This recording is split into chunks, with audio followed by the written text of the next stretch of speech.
Hey guys, what's going on? Welcome back to the channel. So today's video we're going to be doing the engine air filter in a 2010 Toyota Corolla. This is for the 2009 to 2013 and we're going to be replacing the engine air filter. I actually picked these up on Amazon. They're actually super cheap, especially compared to the overpriced ones at the dealership. And here is the filter. It looks nice and clean, super awesome. But let's go ahead and get started with swapping it out. So this should be a pretty easy one-hand process right here, but there's going to be two tabs you're going to go ahead and release. There's going to be one on this side, and then there's going to be one right there. So I'm going to go ahead and push that tab back. But then we can go ahead and lift it up. Be careful because this is the mass airflow sensor cable coming around here, but we can actually go ahead and lift this up a little bit. There we go, and now we can get the filter right out. Let's go ahead, grab that, pull it out. Ooh, that thing looks nasty.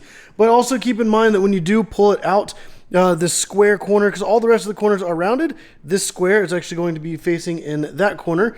And then there's also that little groove that goes around the edge. The groove goes down, that little square goes to the kind of front center.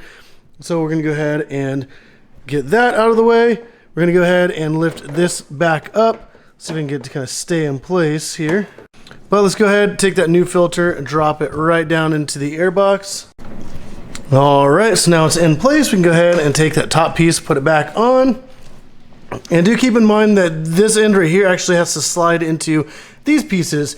So you want to line that up first, and then you want to slide it kind of back in place. There we go. And then we can go ahead and push the whole thing down. We're going to take those two little clips, and we're going to pop them right back up into place. There we go. And just like that, the engine air filter is replaced. Alright guys, so if this video did help you guys out, definitely put down in the comments down below. Let me know what you guys think about it. But also, if you guys want to pick up these filters, there will be that link in the description down below, so definitely go check it out. I also got the engine air filter and the cabin air filter links down there, so definitely check them out. Because Amazon is way cheaper than going to the dealership and buying them, so definitely go check that out. But if you guys did like the video, go down and hit the like button, subscribe if you haven't already. But as always, thank you for watching.